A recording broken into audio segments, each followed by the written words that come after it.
Hi நான் சுகாஸ். இன்றைக்கி பார்த்தீங்கன்னா 7 கிங்ஸ் மேரிட் டு அத்தை பொண்ணு.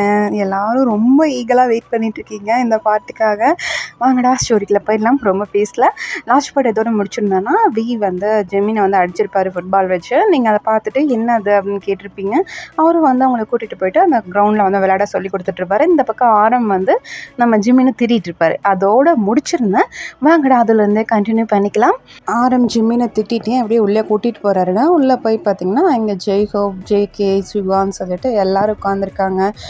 5 பேருமே உட்காந்துருக்காங்கடா. அப்போது ஜிமின் தான் அங்கே நின்றுட்டே இருக்காரு. வா வந்து உட்காரு, சொதப்பாமல் இருக்கிற வரைக்கும் சந்தோஷம்தான், இந்த மாதிரி பார்த்து வாய் அடக்கி பேசி பழகு அப்படின்னு சொல்லிட்டு ஜிமினை திட்டுறாங்க எல்லோரும். அப்போ ஜிமினா அப்படியே தலையை கமிச்சு வந்து உட்காந்துக்கிறாருடா. உட்காந்துட்டு டே அப்படின்றாரு. அவன் பார்த்துப்பான், ஒன்றும் பிரச்சனை இல்லை, நீ சொதப்பாமல் இருந்தால் சரி அப்படின்னு சொல்லிட்டு அவங்கெல்லாம் பிளான் பண்ணிகிட்ருக்காங்க. அடுத்து உங்களை வந்து எப்படி ட்ராப்பில் கொண்டு வரலாம் அப்படின்னு சொல்லிட்டு பிளான் பண்ணிகிட்ருக்காங்கடா. ஓகேடா, எல்லோரும் கன்ஃபியூஸ் ஆகிருப்பீங்க, என்னடா இந்த ஸ்டோரி ஒன்றுமே புரியாமல் போயிட்டுருக்கு, எதுக்காக பாய்ஸ் இப்படி பிளான் பண்ணுறாங்க அப்படின்னு சொல்லிட்டு கன்ஃபியூஸ்டாக இருப்பீங்க. அதனால் 2 days பேக் பார்த்துடலாம்டா. அந்த லீங்கிற அந்த எனிமி கேரக்டர் இருக்காங்களே, அந்த பர்சனை வந்து வீட்டுக்கு வந்து போயிருப்பாங்கள்ல, நீங்கள் கூட அடிச்சிருப்பீங்களே, அந்த இடத்துலேருந்து கண்டினியூ பண்ணிக்கலாம். அப்போ பார்த்தீங்கன்னா நீங்கள் தான் நான் அடிச்சுட்டு அப்படியே வர்றீங்க வீட்டுக்குள்ளே. அங்கே இருக்க ஃப்ளவர் வாஷ்லாம் தூக்கி போட்டு உடச்சிட்டு வர்றீங்க. பாய்ஸ் தான் பார்த்துட்டே இருக்காங்க, என்ன நடக்குது இங்கே அப்படின்னு சொல்லிட்டு அப்படியே பார்த்துட்டே இருக்காங்க. நீங்கள் வந்து அவங்க மாமா கிட்டே போய்ட்டு மிரட்டியிருப்பீங்க. அதை வந்து நான் ஒரு 2 பார்ட் முன்னாடி சொல்லியிருப்பேன். அப்போ தான் பாய்ஸ் தான் நீங்கள் போனதுக்கப்புறம் உங்கள் அப்பா கிட்டே போயிட்டுப்பா, என்னப்பா இதுக்குப்பா ஒயின் இவ்வளோ கோவப்படுறா, அவன் எவ்வளோ பெரிய ஆள் தெரியுமா, கையில் பாரு கன்னெல்லாம் வச்சுருந்தான், கொஞ்சம் கூட பயப்படாமல் இப்படி போய் அடிக்கிறான், என்னப்பா நடக்குதுங்க அப்படின்னு சொல்லிட்டு பாய்ஸ் போய் கேட்டிருப்பாங்க. அப்போ அவங்க அப்பா தான், ஆமாடா, ஒயினை விட அவளோட ஸ்வீட் பர்சனாலிட்டிக்கு வந்து ரொம்பவே கோவம் வரும், ரொம்ப பிடிவாதம் ஜாஸ்தி, ஒயினுக்கு பதிலாக அவள் தான் அங்கே இருக்கணும் அப்படிங்கிறதுக்காக நிறையா பேர்கிட்ட அவள் அப்படி கொஞ்சமாவது நம்மளுக்கு அங்கே அட்டென்ஷன் கிடைக்காதா அப்படிங்கிறதுக்காக அப்படி பண்ணுவாள். ஆனால் அதெல்லாம் அவளுக்கு தோல்வி தான் போய் முடிஞ்சிருக்கு. ஆனால் எனக்கு ரொம்ப பயமாக இருக்குடா, கடைசியில் ஒயன் திரும்பி வருவாளா மாட்டாளா அப்படிங்கிறதுல ரொம்பவே பயமாக இருக்குது அப்படின்னு சொல்லிட்டு அவங்க அப்பா சொல்லியிருப்பாங்க. இப்போ வாய்ஸ் தான் எல்லோரும் சேர்ந்து எல்லாம் பேசிகிட்டு இருக்காங்கடா, குரூப்பாக பேசுகிறாங்க. ஆமாம்ல, அன்றைக்கி கூட ஒரு சித்தர் வந்து சொன்னார்ல அப்படின்னு சொல்லிட்டு ஆரம் சொல்கிறாரு. அப்போ ஜேகே பார்த்து கேட்குறாரு, எங்கே அந்த பொருள் அப்படின்றாரு. அந்த பாக்ஸு நான் சேஃப்டியாக தான் வச்சுருக்கேன் அப்படின்னு சொல்லிட்டு நம்ம ஜேகே சொல்கிறாரு. அப்போ ஆரம் தான், சரி ஓகே, சேஃப்டியாக இருக்கட்டும், இதுக்கு மேலேயும் இதை விடுறது சரி வராது, லீவ் வேறு ரொம்ப ஆடிட்டுருக்கான், அவனை என்ன பண்ணலாம் அப்படின்னு சொல்லிட்டு ஃபஸ்ட்டு அவனை முடிச்சுட்டு நம்ம கேர்ள்ஸ் கிட்ட வரலாம் அப்படின்னு சொல்லிட்டு ஆரம் வந்து சொல்கிறாருடா. அப்போ வந்து ஜெய்ஹோப் தான், அது வரைக்கும் ஒயினை கொஞ்சம் அடக்கி வைக்கணுமே அப்படின்னு சொல்கிறாரு. ஆமாம், அதுக்கு என்ன பண்ணுறது அப்படின்னு சொல்லிட்டு ஆரம் யோசிச்சுட்ருக்காரு. அப்போ வந்து பார்த்திங்கன்னா ஜெய்ஹோப் தான், நான் பார்த்துக்கிறேன் அப்படின்னு சொல்லிட்டு அவர் பாட்டுக்கு எந்திரிச்சு வெளியில் போயிருப்பார். அதுக்கப்புறம் நடந்தது தான் வந்து அது எல்லாமே உங்ககிட்ட வந்து ஜெய்ஹோப் பேசினது நடந்தது எல்லாமே அதுக்கப்புறம் அதுதான்டா. பார்த்துருப்பீங்க, 2 எபிசோட் முன்னாடி பார்த்துருப்பீங்க. நடுவில் கொஞ்சம் கன்ஃபியூஸ் ஆகிற மாதிரி இருக்கும்டா. லாஸ்ட் எபிசோட் பார்க்கலன்னா உங்களுக்கு புரியாது, பார்த்துட்டு வந்துடுங்கடா. இப்போ பார்த்தீங்கன்னா ஆரம் தான், சரி ஓகே, நெக்ஸ்ட் இங்கே பாரு, அந்த மருந்தை எப்படியாவது ஒயினுக்கு கொடுக்கணும், ஆனால் அவள் அந்த ஸ்டேஜுக்கு போனால் தான் கொடுக்கணும்னு அந்த சித்தர் வேறு சொல்லியிருக்காரு. அந்த ஸ்டேஜுக்கு போனோம் அப்படின்னா ஒயின் நம்மக்கிட்ட திரும்பி நல்லபடியாக வர்றதுக்கு எப்படி குறைஞ்சது 30 days ஆகும். ஆனால் ஏதாவது ஒயினுக்கு பிரச்சனை வந்துடுச்சுன்னா என்ன பண்ணுறது, இது சரி வராது, நீ ஏதாவது பிளான் பண்ணு அப்படின்றாரு. சரி ஆரம், நான் பார்த்துக்கிறேன் அப்படின்னு சொல்லிட்டு வியும் வந்து எந்திரிச்சு வந்திருப்பாருடா. அவர் போயிட்டு அவரோட ஆஃபீஸில் அவருக்கு தெரிஞ்ச டாக்டர்ஸ்லாம் கூப்பிட்டு வச்சு இந்த மாதிரி ஒரு பர்சனாலிட்டி இருக்குது, அவங்க வந்து என்னென்ன பண்ணுவாங்க அப்படின்னு சொல்லிட்டு கேட்டு தெரிஞ்சுக்கிறாரு. இந்த பக்கம் பார்த்திங்கன்னா மற்ற பாய்ஸ் எல்லாம் லீயை பார்க்க போகிறாங்க. லீயை பார்க்க போயிட்டு, என்ன ரொம்ப ஓவராக துள்ளுற, எங்கள் வீட்டுக்கே வருவியா நீ, எங்கள் வீட்டுக்குள்ளே வந்து நீ எங்களை மிரட்டுற, அதுவும் எங்கள் அப்பா அம்மா முன்னாடி, அவ்வளோ தைரியம் வந்துருச்சுல்ல உனக்கு அப்படின்னு சொல்லிட்டு லீயோட ஆஃபீஸ்க்கே டைரெக்டாக போயிருப்பாங்கடா. அவங்க ஆஃபீஸ் ஃபுல்லாக சுக்குநூறாக உடச்சி தள்ளியிருப்பாங்க. அவனோட அந்த ட்ரக் டீலிங்லாம் பண்ணிகிட்ருப்பான், அதை எல்லாத்தையும் ஃபுல்லாக கொளுத்திருப்பாங்க பாய்ஸை. கொளுத்திட்டு இப்போ வந்து லீ கிட்ட வந்திருக்காங்க. லீ கிட்ட வந்துட்டு அவங்ககிட்ட வந்து பேசிகிட்டு இருக்காங்க, உன்னோட சாம்ராஜ்யம் ஃபுல்லாக முடிஞ்சிச்சு, உனக்கு யார், அவள் தானே சப்போர்ட் பண்ணிகிட்டு இருந்தா ஷாமா, அவளை நாங்களே பார்த்துக்கிறோம், இப்போது நீ கிளம்பு, இதுக்கு மேலே ஒன்றும் உயிரோட விட்டு வச்சா எங்களுக்கு சரி வராது. அதனால தான் ஃபஸ்ட்டு உன்னோட கேமை முடிச்சுட்டு எங்களோட கேமை ஆரம்பிக்கலான்னு வந்துட்டோம் அப்படின்றாரு. அப்போது அதில் லீதான், என்னடா சொல்கிறீங்க? ஆமாம், உன் பொண்டாட்டி என்ன அந்த அடி அடிக்கிறா? 7 பேர் செமத்தியாக வாங்கிட்டு இருக்கீங்க போல இருக்கே. எங்களை அடிக்கிறதுக்கு ஒரு ஆள் இருக்கோ அப்படின்னு சொல்லிட்டு லீ வந்து எகத்தளமாக பேசிகிட்டு இருக்கான். அப்போ ஆரம்பம், அதை நாங்கள் பார்த்துக்கிறோண்டா. அன்னைக்கு நீ உயிர் பொழைச்சி வந்ததே பெரிய விஷயம். எங்கள் கண்ணில் படாமல் இருந்திருந்தேன் அப்படின்னா இன்னும் கொஞ்ச நாள் வாழ்ந்துட்டு இந்த உலகத்தில் இருக்கிற எல்லாத்தையும் பார்த்துட்டு சந்தோஷமாக இருந்திருக்கலாம்ல. தேவையில்லாமல் மறுபடியும் வந்து எங்கள் விஷயத்தில் மூக்க நுழைச்சு பாரு, இப்போ அல்பாய்ஸில் போகிற. கடவுள் உனக்கு கொடுத்த செகண்ட் சான்ஸை நீ மிஸ் பண்ணிட்ட அப்படின்றாரு ஜின். அவனுக்கு வந்து கொஞ்சம் அள்ளு விடுது. ஏன்னா ஜின் வந்து பேசினாரு அப்படின்னாலே இங்கே கொஞ்சம் ஏதாவது ரொம்ப பேடாக நடக்க போகுதுங்கிறது அர்த்தம். அப்போ வந்து அவனுக்கு கொஞ்சம் பயம் வருது. ஜின்னை பார்த்து கொஞ்சம் அவனுக்கோட பாடியெலாம் ஷிவர் ஆகுது. அப்போ பார்த்திங்கன்னா நம்ம சுகா தான் பக்கத்தில் வந்துட்டு, என்னப்பா ஒருத்தரை பார்த்தே பயந்தா எப்படி? அப்போல்லாம் நாங்களாம் எதுக்கு இருக்கோம்? நாங்களாம் வெட்டு போயிட்டு நினச்சிட்ருக்கியா? நாங்களும் மாஃபியாஸ் தான். கொஞ்ச நாள் எங்கள் ஒய்ஃபுக்காக எல்லாத்தையும் தள்ளி வச்சுட்டு அவள் பின்னாடி போனதுக்காக நாங்கள்லாம் மாஃபியாஸ் இல்லையே முடிவு பண்ணிட்டியா நீ? எங்களை பற்றி தெரியுமா தெரியாதா உனக்கு அப்படின்றாரு. அது வந்து அப்படின்னு சொல்லிட்டு அப்படியே திக்கிறாரு. அப்போது சுகா தான், இம்பிட்டு பயம் இருக்குல்ல, அப்புறம் எதுக்கு எங்கள் ரூட்டில் கிராஸ் ஆகிற?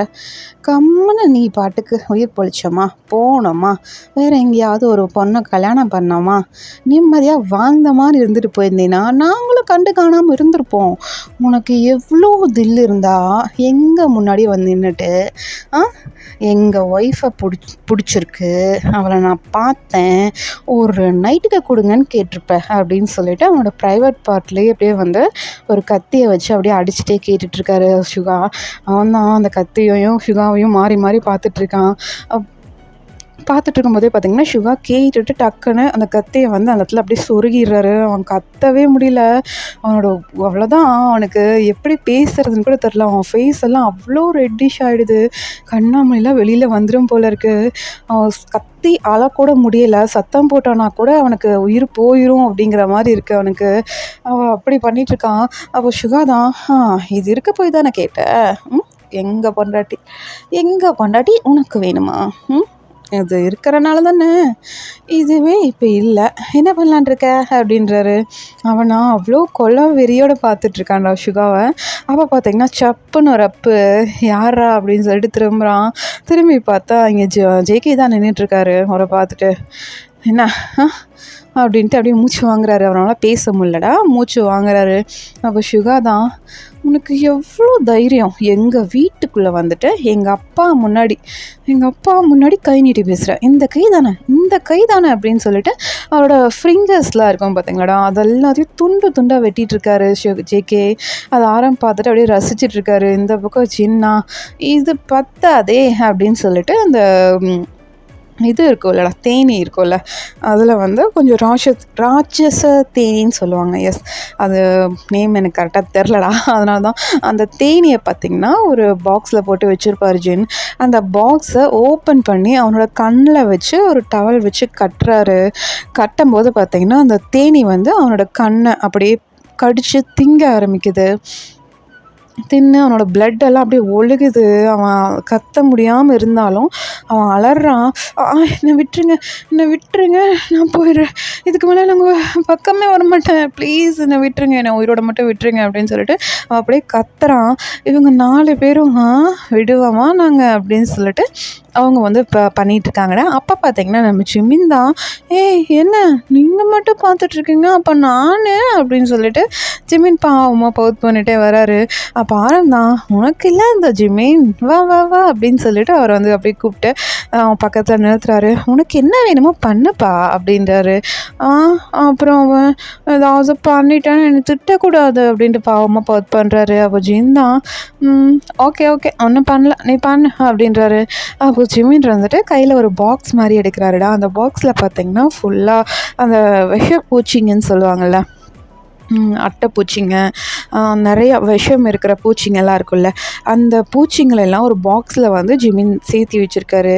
அவனை பார்க்குறாரு, நீ ரொம்ப ரொம்ப ஆடிட்ட, இதுக்கு மேலே உன்னை விட எங்களுக்கு மனசு இல்லை அப்படின்ட்டு அந்த பூச்சிங்களெல்லாம் எடுத்து அவனோட வாயில் போட்டு அப்படியே வாயை வந்து க்ளோஸ் பண்ணிடுறாரு. டேப் போட்டு அப்படியே சுற்றிடுறாரு. ஒரு கைப்பிடி, நல்லா ஒரு கைப்பிடி அளவு எடுத்து அவன் வாயில் போட்டிருப்பாரு. அவனுக்கு ஒன்றுமே முடியல, கத்தவும் முடியல, அவனால் கண்ணில் பார்க்கவும் முடியல, கண்ணும் போயிடுச்சு. வாயில் போட்ட அந்த பூச்சிங்கெல்லாம் இருக்குல்லடா, அந்த பூச்சிங்கெல்லாம் ஒவ்வொன்றா அப்படியே அவன் உடம்புக்குள்ளே போகுது. உள்ளே போயிட்டு ஒவ்வொரு பார்ட்ஸாக அப்படியே அரிச்சு திங்க ஆரம்பிக்குது. அப்படியே துடிக்கிறான். அந்த சேரில் உட்கார வச்சுருப்பாங்கடா, அந்த சேர்லேருந்து அப்படியே இந்த துடிச்சு கீழே விழுந்தாங்கன்னா எப்படி இருக்கும், பாடியில் ஒரு மாதிரி ஷிவர் ஆகும் பார்த்தீங்களா, அந்த மாதிரி வந்து ஷிவர் ஆகுது. அப்போ அண்ணிட்டுருக்கான். அப்போ ஆரந்தான் பார்த்து சிரிச்சுட்டு, ஓகே ஓகே, இதிலேருந்து இவன் என்ன எப்படி தப்பிச்சு வர்றான்னு பார்த்துருவோமே அப்படின்னு சொல்லிட்டு அவங்க 5 பேரும் அங்கேருந்து கிளம்பிடுறாங்க. அப்போ பார்த்திங்கன்னா நம்ம வீதா இவங்க எங்கே தான் போனாங்க அப்படின்னு சொல்லிட்டு அப்படியே பார்த்துட்டே வந்துட்டுருக்காரு. அவங்க ஆஃபீஸ்க்கு தானே வந்துட்டுருக்காரு. அவங்க யாருமே கால் எடுக்கலை. அவர் வந்துட்டு, டேய், நான் டாக்டர்ஸ் கிட்டலாம் கூப்பிட்டு பேசிட்டேன், பட் அவங்க ஒயின் இப்போ இருக்கிற கண்டிஷன் ரொம்ப கிரிட்டிக்கலுங்கிறாங்கடா, அவள் உயிர் பிழைக்கிறது ரொம்ப கஷ்டம் அப்படிங்கிறாங்க. எனக்கு என்ன பண்ணுறதுன்னு தெரியல ஆரம் அப்படின்னு சொல்லிட்டு நம்ம ஆரம் கிட்ட வந்து சொல்கிறாரு. அப்போ பார்த்திங்கன்னா எல்லார் ஃபோனுக்கும் நோட்டிஃபிகேஷன் வருது. வாட்ஸ்அப்பில் வந்து ஒயன் என்ன பண்ணுறா அப்படிங்கிறது வந்து நம்ம ஜேக்கப் ஃபோட்டோ எடுத்து எல்லா பாய்ஸ்க்கும் வந்து அனுப்பியிருப்பார். அனுப்பிட்டு பார்த்திங்கன்னா அவர் வந்து ஒயின் கூட டைம் ஸ்பெண்ட் பண்ணிகிட்ருப்பாருடா. அதை நான் முன்னாடியே சொல்லியிருப்பேன். இந்த பக்கம் நம்ம பாய்ஸை பார்க்கலாம். எல்லோரும் அதை பார்த்துட்டு, இல்லைடா, நம்ம ஒயினை பார்த்தே ஆகணும், வீட்டுக்கு போகலாம் அப்படின்னு சொல்லிட்டு எல்லோரும் அந்த பிளேஸ்லேருந்து அவனோட பில்டிங்க்கு ஃபுல்லாக பாம்பை வச்சுட்டு அவங்க அந்த பில்டிங்லேருந்து அப்படியே கிளம்பி வந்துட்டுருக்காங்கடா. அப்போ வீதா, என்ன விட்டுட்டு நீங்கள் மட்டும் போயிட்டீங்க, அப்போ நான் அப்படின்றாரு. டேய் விட்றா, என்ன எவனாவது மாட்டாமையாக போயிடலாம், அப்போ பார்த்துப்போம், ஃபஸ்ட்டு நம்ம ஒயினை பார்ப்போம்டா அப்படின்னு சொல்லிட்டு பாய்ஸ் வந்து அப்படி வராங்கடா. வீட்டுக்கு தான் வராங்க. அப்போ வீதா எல்லாத்தையும் சொல்கிறாரு. டாக்டர் வந்து இந்த இன்ஸ்ட்ரக்ஷன்லாம் கொடுத்துருக்காங்க, அவங்கள வந்து எப்படி சமாதானப்படுத்தி நம்ம கைக்குள்ளே வச்சுக்கணும் அப்படின்னு சொல்லிட்டு எல்லாம் சொல்லியிருக்காங்க அப்படின்னு சொல்லிட்டு மற்ற பாய்ஸ்க்கு எல்லாத்துக்குமே வந்து வந்து எக்ஸ்பிளைன் பண்ணுறாரு. எக்ஸ்பிளைன் பண்ணால் அதில் வந்து ஜின்னு, ஆரம், நம்ம ஜிமின்க்கெலாம் கொஞ்சம் கூட விருப்பமே கிடையாது. இல்லைடா, எப்பட்றா ஒயினை வச்ச இடத்துல எப்பட்றா அதை வச்சு பார்க்க முடியும், ஐயோ எங்களுக்கு சுத்தமாக சுட்டு போட்டாலும் அவளை வந்து மைண்டில் வச்சு பார்க்கவே முடியாது, ஐயோ என்ன தான் பண்ணுறது, எங்களால் சுத்தமாக முடியாது அப்படின்னு சொல்லிட்டு அவங்க 3 பேருமே வந்து ஒரே மாதிரி சொல்கிறாங்க. அப்போ இவங்க 3 பேரும் பார்த்துட்டு, சரி ஓகே நாங்கள் பார்த்துக்குறோம், நீங்கள் கொஞ்சம் அமைதியாக இருந்தால் மட்டும் போதும் அப்படின்னு சொல்லிட்டு வியும் ஜேகேவும் சொல்கிறாங்க. அப்போ ஜிமின்லாம் பார்த்துட்டு, சரி ஓகே பார்த்துக்குங்க அப்படின்னு சொல்லிட்டு அவங்களும் வந்து அமைதியாக காரில் வந்து ட்ரைவ் பண்ணி வந்துட்டுருக்காங்கடா. வீட்டுக்கு வந்து சேர்றாங்க. வீட்டுக்கு வந்தால் ஜேக்கப் வந்து அவங்க கூட நல்லா ஜாலியாக டைம் ஸ்பெண்ட் பண்ணிகிட்ருக்காரு. அதை வந்து நம்ம பார்த்துட்டு அவரும் போயிட்டு ஜாயிண்ட் ஆகிட்டு அவரும் வந்து உங்கள் பக்கத்தில் வந்து படுத்திருப்பாருடா. அப்போ நெக்ஸ்ட் டே தான் ஆகுது. நெக்ஸ்ட் டே பார்த்திங்கன்னா நம்ம ஆரம் தான் அவர் கொடுத்த அந்த பாக்ஸ் எங்கே வச்சுருக்காங்கன்னு கேட்டுட்டு அவர் போயிட்டு எடுக்க போயிருப்பார். இந்த பக்கம் ஜேகே தான், ஆரம் எனக்கு என்ன பார்க்கணும் போல் இருக்கு ஆரம் அப்படின்னு சொல்லிட்டு நம்ம ஜேகே வந்து சொல்லிகிட்ருப்பாரு. கொஞ்ச நாள் போகிறடா, இதிலிருந்து ஒயனை நம்ம வெளியே கொண்டு வந்துட்டோன்னா இதுக்கு மேலே அவள் ஒயனுக்குள்ளே வரவே கூடாது, அதில் தெளிவாக இருக்கணும், தயவு செஞ்சு ப்ளீஸ் இது எதுவும் சொதப்பி விட்டுறாது அப்படின்னு சொல்லிட்டு நம்ம ஜேகே வந்து சொல்லியிருப்பாருடா. ஆரம் வந்து ஜேகேக்கு சொல்லியிருப்பாரு. அப்போ ஜேகே தான், சரி ஓகே, ஆனால் எனக்கு என்ன பார்க்கணுமே அப்படின்றாரு. டேய் கொஞ்சம் கம்முன்னு இருடா, பார்த்துக்கலாம் அப்புறம் அப்படின்னு சொல்லிட்டு அவங்க பாட்டுக்கு அவங்களோட ஒர்க்கெலாம் பார்த்துட்ருப்பாங்க. ஏன்னா எந்த ஸ்டேஜில் கோவப்படுத்தினா அவள் எப்படி ரியாக்ட் ஆவா அப்படின்னு சொல்லிட்டு எல்லாம் கேட்டு தெரிஞ்சிருப்பார்லட சொல்லியிருப்பார். அதுக்கேற்ற மாதிரி இப்போ பிளான் பண்ணிகிட்ருக்காங்க. இப்போ வந்து அந்த பிளான் தாண்டா போயிட்டுருக்கு. இப்போது ப்ரெசண்ட்டில் என்ன நடக்குதுன்னு பார்ப்போம். நம்ம ஜிமின் தான், என்ன பிளான் அப்படின்னு சொல்லிட்டு கேட்குறாரு. அவங்களும் வந்து எக்ஸ்பிளைன் பண்ணுறாங்கடா, என்னோட அம்மா அப்பாவை வர சொல்லியிருக்க அப்படின்றாங்க. அவங்க வந்து என்ன பண்ண போகிறாங்க அப்படின்றாங்க. டேய் அவங்களும் வேணும், இல்லைன்னா ஒயினெல்லாம் கோவப்படுத்தவே முடியாது, பார்த்துப்போம் அப்படின்னு சொல்லிட்டு நம்ம ஜின் வந்து சொல்கிறாரு. சரி ஓகே அப்படின்னு சொல்லிட்டு அவங்க வந்து ஃபுட்டில் வந்து அந்த மருந்தை வந்து கலந்துடலாம் அப்படின்னு சொல்லிட்டு அந்த பாக்ஸை எடுத்துகிட்டு வந்து சென்டரில் வைக்கிறாங்க பாருங்கள். ஆமாம், இந்த பாக்ஸை இன்னும் ஓப்பனே பண்ணலையா அப்படின்னு ஜிமின் கேட்குறாரு. இல்லைடா, அன்றைக்கி அண்ணா கொடுத்தாங்க, நான் அப்படியே கொண்டு போய் அந்த லாக்கரில் வைக்க சொல்லி ஆர்டர் கொடுத்துட்டேன். பாடி கார்ட்ஸும் கொண்டு வந்து வச்சுட்டாங்க, நானும் ஓப்பன் பண்ணி பார்க்கல அப்படின்னு நம்ம ஜேகே சொல்கிறாருடா. அப்போ ஆரம்பம் சரி இப்போ ஓப்பன் பண்ணி பார்த்துடலாம் அப்படின்னு சொல்லிட்டு அதை ஓப்பன் பண்ணுறாங்க. உள்ளே பார்த்தீங்கன்னா ஒரு சாரீ இருக்குது, அது கூட ஒரு நைஃப் இருக்குது, மற்றபடி வேறு ஒன்றுமே இல்லை. அவங்க பார்க்குறாங்க, டேய் என்னடா அது அப்படின்னு சொல்லிட்டு அவங்க 5 பேருமே வந்து பார்த்துட்ருக்காங்கடா. அப்போ வந்து சுகா வந்து வேறு விஷயமா அவங்க பிளானை எக்ஸிக்யூட் பண்ணுறக்காக இன்னொரு விஷயமா வேலை விஷயமா வெளியே போயிருப்பார். அப்போ தான் வந்து அவங்க அந்த சாரீ நைஃப் எல்லாம் எடுத்து வெளியில் வச்சுட்டு இருக்கும்போது தான் நம்ம சுகா வந்து வராரு. வந்துட்டு அப்படி பார்க்குறாரு, என்னது இது அப்படின்னு சொல்லிட்டு அப்படி பார்த்துட்ருக்காரு. டேய் வாயினை காப்பாற்றுறதுக்காக அவங்க கொடுத்த பாக்ஸில் இதாண்டா இருந்துச்சு அப்படின்னு சொல்லிட்டு அவங்க வந்து சொல்கிறாங்க. அப்போ சுகா தான், என்னடா அது, இதை வச்சு எப்போ அவளை காப்பாற்றுறது அப்படின்னு சொல்லிட்டு நம்ம சுகா வந்து கேட்குறாருடா. அப்போது ஜிமின் தான், எனக்கு சுத்தமாக ஐடியா இல்லை, ஆரம் நீ தானே வாங்கின, அவர்கிட்ட கேட்டியா இது எப்படி யூஸ் பண்ணுறது அப்படின்னு கேட்குறாரு. தெரியலையடா, நான் கேட்கல, ஆனால் அவர் சொன்னாருடா உங்களுக்கு தேவைப்படும் போது இந்த மருந்து தானாகவே உங்களுக்கு யூஸ் ஆகும் அப்படின்னு சொல்லிட்டு சொன்னாருடா. நான் வேறு எதுவும் கேட்கலடா. ஐயோ என்ன பண்ணுறது, இப்போது நம்ம வேறு பிளானில் இறங்கிட்டோம், இது எப்படி என்ன பண்ணுறதுனே தெரிலையே. நார்மலாக இருந்தாலும் அதை கேட்கலாம், ஐயோ என்னடா பண்ணுறது அப்படின்னு சொல்லிட்டு அப்படி தலையை பிச்சுட்டு உட்காந்துட்ருக்காங்க. அப்போ நம்ம ஜேக்கப் தான் பார்க்குறாரு, டேய் அந்த சாரீ எடு அப்படின்னு சொல்லிட்டு அந்த சாரீ அப்படியே விரித்து பார்க்குறாங்கடா. அந்த சாரீ பார்த்தீங்கன்னா ஃபுல்லாக அந்த க்ரீன் கலரில் இருக்கும். அதை சுகாலும் வந்து நோட் பண்ணுறாரு, என்னது அப்படின்னு சொல்லிட்டு அவரும் வந்து அந்த சாரீ எல்லாம் அப்படியே தொட்டு பார்த்துட்ருக்காரு. அந்த சாரீ ஃபுல்லாக பார்த்தீங்கன்னா அந்த க்ரீன் லீஃப்னு சொல்லுவாங்களடா, அந்த மருந்தை வச்சு செய்வாங்கள்ல அந்த மாதிரி சாரீ. அந்த சாரீ ஃபுல்லாக வந்து க்ரீன் லீஃபாக தான் இருக்குது. அதை வச்சே வந்து அந்த சாரீ வந்து ரெடி பண்ணியிருக்காங்க. அதை பார்த்துட்டு, ஓ இது ஃபுல்லாகவே க்ரீனாக இருக்குல்ல, லீஃப் மட்டும் வச்சு பண்ண மாதிரி இல்லை அப்படின்னு சொல்லிட்டு நம்ம ஜேக்கப் சொல்லவும் மற்ற பாய்ஸும் ஆமாம் அப்படிங்கிற மாதிரி அந்த சாரீ ஃபுல்லாக விரித்து நீட்டாக பார்த்துட்ருக்காங்க. அப்போ ஆரம்பம் ஒரு வேளை இதை அப்படியே அவளுக்கு சாப்பிட கொடுக்கணுமோ, எப்பட்றா ஒரு சாரீனா 6 மீட்டர்ஸ் இருக்கும், 6 மீட்டர்ஸ் ஒருத்தி எப்படா சாப்பிடுவா அப்படின்னு சொல்லிட்டு நம்ம ஜிமின் வந்து கத்துறாரு. அப்போ ஆரம்பம் இப்போ நீ கத்தணும் அவனே, அவ்வளோதான், வேறு ஏதாவது எடுத்து வாயில் சொருகிடுவேன் அப்படின்னு சொல்லிட்டு அப்படியே முறைக்கிறாரு. அப்போ ஜிமின் தான் அப்படியே வாயை பற்றிட்டு கம்முன்னு உட்காந்துக்கிறாருடா. அப்போது பார்த்துட்டு, அப்போது சாரீ ஓகே, இந்த நைஃப் எதுக்கு அப்படின்ட்டு அந்த நைஃப் எடுத்து பார்க்குறாரு. அந்த நைஃப் பார்த்திங்கன்னா ஃபுல்லாக மெழுகாலேயே செஞ்சுருப்பாங்க, இரும்போ மரமோ எதுவுமே கிடையாது, ஃபுல்லாக மெழுகு. அதை பார்த்துட்டு என்னடா அது 2 காம்பினேஷன் வித்தியாசமாக இருக்கேடா அப்படின்னு சொல்லிட்டு அவரும் வந்து அதை யோசிச்சுட்டே இருக்காங்கடா. இதுக்கு முதல்ல என்ன ஆன்சர்னு கண்டுபிடிக்கணும்டா, கண்டுபிடிச்சாதான் வாயினை காப்பாற்ற முடியும், ஐயோ தெரியாமல் காலை விட்டுட்டோமோ அப்படின்னு சொல்லிட்டு ஆரம் வந்து முழிக்கிறாரு. அப்போது வந்து வந்து வெளியில் விளையாடிட்டு இருந்திருப்பார்லடா, அவருக்கு வந்து காலில் அடிபட்டிருக்கும். அப்போ நீங்கள் தான் சூஷோ என்னாச்சு அப்படின்னு சொல்லிட்டு வியோட காலை பிடிச்சி அப்படியே பார்த்துட்ருப்பீங்க. அப்போ தான், இல்லை கால் ரொம்ப வலிக்குது, நீ யாராவது கூட்டிகிட்டு வா அப்படின்னு சொல்லிட்டு அவங்கள வந்து தட்டி வைப்பார்.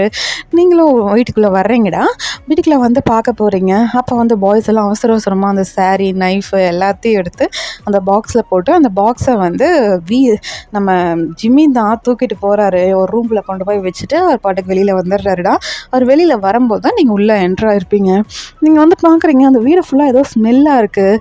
நீங்கள் சுற்றி பார்க்குறீங்க, என்ன ஸ்மெல்லு அப்படின்னு சொல்லிட்டு அப்படியே சுற்றி பார்த்துட்ருக்கீங்க. அப்போ வந்து பார்த்திங்கன்னா நம்ம ஆரம்பம் என்ன அப்படின்றாரு. இல்லை வீக்கு ஏதோ அடிபட்டுருச்சு அப்படின்னு சொல்லிட்டு நீங்கள் சொல்லிவிட்டு அந்த வீடு ஃபுல்லாக அப்படியே நோட்டை விடுறீங்க. என்ன ஸ்மெல் இது, எனக்கு என்னமோ பண்ணுது இந்த ஸ்மெல்லு அப்படின்னு சொல்லிட்டு நீங்கள் அப்படியே பார்க்குறீங்க. அப்போ ஆரம்பம் ஏன் நான் கேட்டுட்ருக்கேன்ல, வீக் என்னாச்சு, எப்படி அடிபட்டுச்சு அப்படின்றாரு. அது தெரியல, அவருக்கு அடிபட்டுருச்சு அப்படின்னு மட்டும் சொல்லிகிட்ருக்கீங்க. ஆனால் ஆரம்பம் பார்க்கவே இல்லை. அவங்க எல்லோரும் சரிவா போய் பார்க்கலாம் அப்படின்னு சொல்லிட்டு உங்களையும் கையை பிடிச்சி கூட்டிகிட்டே வராங்க. இங்கே வந்து கீழே உட்காந்துருக்காங்கடா. அவரை பார்த்துட்டு என்ன என்னாச்சு அப்படின்னு கேட்டு வராங்க. நீங்கள் திரும்பி வீட்டையே தான் பார்க்குறீங்க. உங்களுக்கு வந்து அந்த வீட்டில் அவ்வளோ டிஃப்ரெண்ட் ஸ்மெல்லு, ஆனால் உங்களுக்கு வந்து அது சுத்தமாக பிடிக்கல. உங்களுக்கு அது என்னமோ பண்ணுது, இது நம்மளுக்கு பிடிக்காத ஸ்மெல்லாச்சு அப்படின்னு சொல்லிட்டு நீங்கள் பார்த்துட்டே இருக்கீங்க. அப்போ பார்த்தீங்கன்னா கரெக்டாக அந்த வீட்டு வாசலில் நம்ம ஷாமா கார் வருது. அது வந்து பாய்ஸ் பார்க்குறாங்க. வந்துட்டாளா? இப்போ தான் வரணுமா? ஐயோ, இவளை அன்னைக்கே முடிச்சிடணும்னு சொன்னேன், யாரும் கேட்கல, வந்துட்டா பாரு அப்படின்னு சொல்லிட்டு நம்ம சுகா தான் சொல்லிகிட்ருக்காரு. அப்போது நம்ம ஜின் தான், விடு விடு பார்த்துக்கலாம், இவளை என்ன பண்ணுறதுன்னு முடிவு பண்ணிடுவோம் இன்றைக்கி அப்படின்னு சொல்லிட்டு நம்ம ஜின் வந்து சுகா கிட்ட சொல்லிகிட்ருக்காரு. அப்போ பார்த்திங்கன்னா கரெக்டாக ஷாமா உள்ளே வராங்கடா, அந்த ப்ளே கிரவுண்டு பக்கம் தான் வராங்க. ஏன்னா பாய்ஸ் எல்லோரும் அங்கே தான் நின்றுட்டுருக்காங்களா, அதனால் எல்லோரும் அங்கே இருக்காங்கன்னு சொல்லிட்டு அவ்வளோ வரா. வந்துட்டு பார்க்குறா, எல்லாம் இங்கே என்ன பண்ணுறீங்க அப்படின்னு சொல்லிட்டு கேட்டுட்ருக்கா. அப்போ பாய்ஸ் தான், நாங்கள் என்னமோ பண்ணிட்டு போகிறோம், உனக்கு என்ன வந்துச்சு, நீ எதுக்கு வந்த அப்படின்னு சொல்லிட்டு அவங்க திருப்பி கேட்குறாங்க. அவள் ஷாமா தான், ஏய் என்னப்பா இப்படி கேட்டீங்க, நான் உங்களோட கேர்ள் ஃப்ரெண்ட், நான் வீட்டுக்கு கூட வரக்கூடாதா என்ன அப்படின்றாங்க. Hello madam, X X girl friend அப்படின்னு வி சொல்கிறாரு. அப்போ அந்த ஷாமா தான், okay okay, X girl friend, உங்களுக்கு தான் வைனை பிடிச்சிருக்கே, என்னை பிடிக்கல இருந்தாலும் சொல்லிட்டீங்கல்ல, ஓகே டன், எல்லாம் ஓகே தான், நான் வைன்கிட்ட பேசணும் அப்படின்னு சொல்லிட்டு வைன்கிட்ட வராங்க. வைனா, ஷாமா நீங்களா அப்படின்னு சொல்லிட்டு அப்படியே போய் ஹக் பண்ணிக்கிறா. அதானே, இவன் ஹக் பண்ணாமல் இருந்தால் தான் ஆச்சரியம், இவெல்லாம் கிராமத்தை வந்த பொண்ணுன்னு சொன்னால் யாராவது நம்புவாங்களா, எப்படி போகிறா பாரு அப்படின்ட்டு அவங்க வந்து பாய்ஸ் வந்து பேசிகிட்டு இருக்காங்க. அப்போ நீங்கள் தான் அப்படியே திரும்பி பாய்ஸை பார்க்குறீங்க. அதில் வந்து வியும் நம்ம ஜெய்ஹோப்பும் உங்களை பார்த்தோன்னே அப்படியே தள்ளி நிற்கிறாங்கடா, நம்ம பாய்ஸை விட்டு தள்ளி நின்றுட்டு அப்படியே உங்களை பார்த்து அவள் லைட்டாக ஸ்மைல் பண்ணிகிட்ருக்காங்க. நீங்கள் அவங்க 2 பேரை மட்டும் பார்த்து ஸ்மைல் பண்ணுறீங்க, மற்ற 5 பாய்ஸை பார்த்து அப்படியே முறைக்கிறீங்க. அதில் வந்து சுகாவும் நம்ம ஜேகேவும் வந்துட்டு கொஞ்சம் முன்னாடி வந்து தள்ளி நிற்கிறாங்க. நீங்கள் அவங்க 2 பேரையும் பார்த்துட்டு அப்படியே ஸ்மித் பண்ணிட்டு போகிறீங்க. அவங்க 2 பேரும் போடி அப்படிங்கிற மாதிரி ஜேகே சொல்லிட்டு அப்படியே திரும்பிக்கிறாரு. இந்த பக்கம் ஆரம்பம் சரி ரொம்ப மூஞ்சி காமிக்காத, அவள் கண்டுபிடிச்சிட போகிறா அப்படின்ட்டு அவரும் வந்து 5 பாய்ஸை மட்டும் கூட்டிகிட்டு போயிடுறாரு. அவங்க பின்னாடி வந்து பார்த்திங்கன்னா இப்போ வியும் ஜெய்ஹோப்பும் வந்துட்டுருக்காங்க. நீங்கள் வந்து ஷாமா கூட போயிட்டு பேசிகிட்டு இருக்கீங்கடா. ஷாமா, நீங்கள் என்னோடய ஹஸ்பண்ட்ஸை லவ் பண்ணீங்களா அப்படின்றீங்க. ஆமாம், நான் லவ் பண்ணேன், அதுக்காக தான் வந்து எங்கள் அப்பா இவங்களோட கம்பெனியில் கூட வந்து ஷேர் ஹோல்டராக சேர்ந்தார், நாங்கள் சொல்லவும் தான் ஃபைனான்ஸ் கூட பண்ணார் அப்படின்றாங்க. ஓ அப்படியா, உங்கள் அப்பா தான் பணம் கொடுத்தாரா அப்படின்னு சொல்லிட்டு நீங்கள் அப்படியே கேட்டுட்ருக்கீங்க. பின்னாடி பார்த்தீங்கன்னா ஜெய்ஹோப்பும் நம்ம வியும் தான் மைண்ட் வாய்ஸ் ஓடிட்டுருக்கு. ஆமாம், உங்கள் அப்பா அப்படியே பணத்தை தூக்கி வாரி கொடுத்துட்டான், எங்களோட திறமையை பார்த்து தானே கொடுத்தான், அது ஓடுமா ஓடாதான்னு உங்கள் அப்பனுக்கு தெரியாது, எதுவும் ஓடலைன்னா அவன் எப்படி கொடுப்பான் அப்படின்னு சொல்லிட்டு அவங்களுக்கு பேர் மைண்ட் வாய்ஸ் ஓடிட்டுருக்கு. ஷியாமா தான் அப்படியே பந்தாவாக சொல்லிகிட்ருக்காங்க. அப்போ கரெக்டாக நம்ம பாய்ஸோட அப்பாவும் வராங்கடா, வந்து பார்க்குறாங்க, இந்த பொண்ணா அப்படின்னு சொல்லிட்டு அவங்க அப்பா வந்து பார்க்குறாருடா.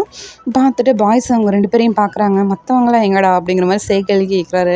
அவங்க இருந்துட்டு அப்பா வருவாங்க அப்படின்னு சொல்லிட்டு தலையை மட்டும் லைட்டாக நாட் பண்ணிவிட்டு அப்படியே உங்களை பார்த்துக்கிறாங்க. உங்களை பார்த்த மாதிரி உட்காந்துக்கிறாங்கடா. நீங்களும் அவங்க மாமா மட்டும் தான் பார்த்துட்ருக்கீங்க, பாய்ஸ் சொன்னதெல்லாம் வந்து நீங்கள் பார்க்கவே இல்லை. அதை வந்து பார்த்துட்டு சரி ஓகே, ஷாமா உங்களுக்கு வந்து பாய்ஸை எவ்வளோ பிடிக்கும் அப்படின்றீங்க. எனக்கு ரொம்ப பிடிக்கும், அவங்க கூட தான் என் வாழ்க்கை ஃபுல்லாக இருக்கணும்னு அவ்வளோ பெரிய கனவு கண்டு வச்சுருந்தேன். உங்கள் மாமா தான், இதோ இவர் தான் எல்லாத்தையும் நாசம் பண்ணிட்டாரு அப்படின்னு சொல்லிட்டு அப்படியே ஷாமா குத்தி காட்டி பேசிகிட்டு இருப்பாங்க.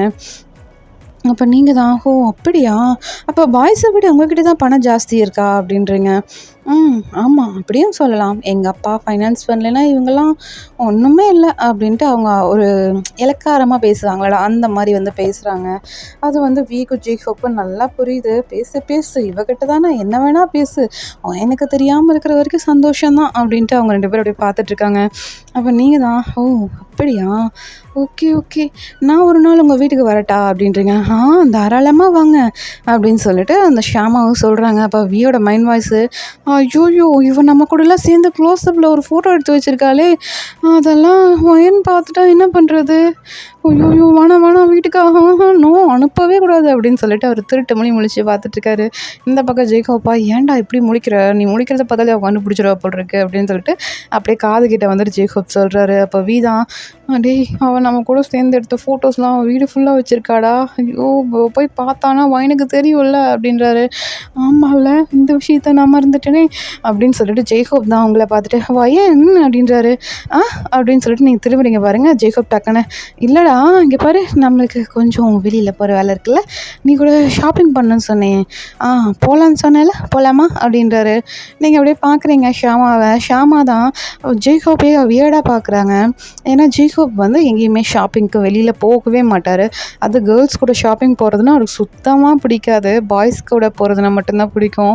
அவள் கேட்டதும் அவளுக்கு அவ்வளோ ஒரு ஷாக்காக இருக்குது. அவளை கேட்குறா ஜேக்கோப் கிட்ட, ஜேக்கோப் நீ ஷாப்பிங்லாம் போவியா அப்படின்றா. நீங்கள் அப்படியே கேட்குறீங்க, ஷாப்பிங் ஒய்ஃப் கூட போகாமல் வேறு யார் கூட போவாங்க அப்படின்னு சொல்லிட்டு நீங்கள் ஷியாமாவை பார்த்து கேட்குறீங்க. அப்போ ஷியாமா தான், இல்லை என் கூட ஷாப்பிங் வர சொன்னால் வரவே மாட்டான், அதான் கேட்டேன் அப்படின்ட்டு அப்படியே ஜேக்கோப்பே பார்த்துட்ருக்கா ஷியாமா. உங்களுக்கு வந்து அது கொஞ்சம் பிடிக்காமல் இருக்குது. நீங்கள் அப்படியே முறைச்சிட்ருக்கீங்க ஷியாமாவை. அப்போ டக்குன்னு வி தான் நானும் வரேன் அப்படின்றாரு. அப்போ ஷியாமா வியை திரும்ப பார்க்குறாங்கடா. ஏன்னா வி வந்து ஷியாமா எங்கேயாவது ஷாப்பிங் போகிறாங்க அப்படின்னா ஒரு 5 மினிட்ஸ் தான், 10 மினிட்ஸ் ஆகும். அதுக்கு மேலே வந்து வி அங்கே இருக்க மாட்டார். சொல்லி அவங்க இல்லாமல் கூட கிளம்பி வந்துடுவார். அதை வந்து ஷியாமா பார்த்துட்டு ஓகே நானும் வரேன் அப்படின்னு சொல்லிட்டு அவளும் உங்கள் கூட கிளம்புறா. நீங்கள் அப்படியே பார்க்குறீங்க ஷியாமாவை. இவன் எதுக்கு வரா நம்ம கூட, நாம் பாட்டுக்கு நம்ம ஹஸ்பண்ட்ஸ் கூட போகிறோம், இவன் எதுக்கு வரா, இவன் வர வேண்டாம் அப்படிங்கிற மாதிரி நீங்கள் பார்த்துட்ருக்கீங்க. அதை வந்து ஜேக்கோப் புரிஞ்சுக்கிறாரு. புரிஞ்சுட்டு, ஷியாமா உனக்கு வேலை இருக்குல்ல, ஆஃபீஸில் எவ்வளோ வேலை இருக்குது, நீ அதை போய் பாருமா, நாங்கள் எங்கள் ஒய்ஃபை கூட்டிகிட்டு போகிறோம், நீ எதுக்கு தேவையில்லாமல் அப்படிங்கிறா அப்படின்னு வந்து ஜேக்கோப் சொல்கிறாருடா. அப்போ நீங்கள் தான் இல்லை பரவாயில்ல அவங்க வரட்டும் அப்படின்னு சொல்லிட்டு ஷியாமாவையும் கூட்டிகிட்டு போகிறீங்க. நீங்களும் ஷியாமாவும் பேக் சீட்டில் உட்காந்துருக்கீங்கடா. ஃப்ரண்ட் சீட்டில் வந்து டிரைவர் சீட்டில் நம்ம ஜேக்கோப்பும், பக்கத்து சீட்டில் வந்து நம்ம வியோ உட்காந்துருக்காங்க. அப்படியே மிரரில் வந்து பார்க்குறாங்க. நீங்களும் ஷியாமாவும் கையை கோர்த்துட்டு அப்படி சிரித்து பேசிட்டு வர்றீங்க. நீங்கள் வந்து அதை வந்து வி பார்த்துட்டு, என்னடா இவ இப்படி பேசிகிட்டு இருக்கா, கொஞ்சம் கூட இவளுக்கு வெக்கமான சூடு சொரணை ஏதாவது இருக்கா இல்லையா, இவளை தான் நம்ம கல்யாணம் பண்ணியிருக்கோம், கோவப்பட்டு தானே இருக்கணும், இவன் என்ன இப்படி கையை கூர்த்து பேசிட்டு வந்துட்டுருக்கா, கொஞ்சமாவது ஃபீலிங் இருக்கான்னு பாரு. அப்போ நம்மளெல்லாம் சும்மா காஜிக்காக தான் லவ் பண்ணியிருக்கா, இவன் நம்ம மேலே ஃபீலிங்ஸ் வந்து லவ் பண்ண கிடையாதுல்ல அப்படின்னு சொல்லிட்டு நம்ம வி வந்து ஜேக்கோப் கிட்ட அப்படியே மெதுவாக சொல்லிட்டு இருக்காருடா. அப்போ ஜேக்கோப் தான், நான் தான் அன்றைக்கே சொன்னேன், எவனாவது கேட்டிங்களா, எவனும் கேட்கல, இப்போ அனுபவிங்கடா அப்படின்னு சொல்லிட்டு ஜேக்கோப் வந்து சொல்கிறாருடா. அப்போ வி தான் தப்பு தான் எல்லாம் எங்கள் தப்பு தான் அப்படின்ட்டு வி வந்து அப்படி கூட்டிகிட்டு போகிறாங்க. ஒரு பெரிய மாலுக்கு தான் போகுது. அங்கே போயிட்டு பார்த்தீங்கன்னா நீங்கள் எல்லாம் ஷாப்பிங் பண்ணிகிட்ருக்கீங்கடா. உங்களுக்கு வந்து ஜேக்கோப்பும் வியும் மாறி மாறி ட்ரெஸ் எடுத்து கொடுக்குறாங்க. அவங்களுக்கு பிடிச்ச கலர்ஸ்லாம் ட்ரெஸ் எடுத்து கொடுத்துட்ருக்காங்க. அதை வந்து ஷியாமா பார்த்துட்டே இருக்கா. இவங்க என்னடா பண்ணிகிட்ருக்காங்க அப்படின்னு சொல்லிட்டு பார்த்துட்ருக்காங்கடா. ஓகேடா, இதோட முடிச்சுக்கலாம். நெக்ஸ்ட் பார்ட்டில் கண்டினியூ பண்ணலாம். இந்த எபிசோடு எல்லாருக்கும் பிடிச்சதா இல்லையான்னு சத்தியமாக எனக்கு தெரில. ப்ளீஸ் தயவு செஞ்சு எல்லோரும் கமெண்ட் செக்ஷனில் சொல்லிட்டு போங்கடா. பிடிக்கலைனாலும் சொல்லுங்கள், பிடிச்சிருந்தாலும் சொல்லுங்கள், நான் மாற்றிக்க ட்ரை பண்ணுறேன். லாஸ்ட் வரைக்கும் பார்த்ததுக்கு தேங்க்யூ, பாய்.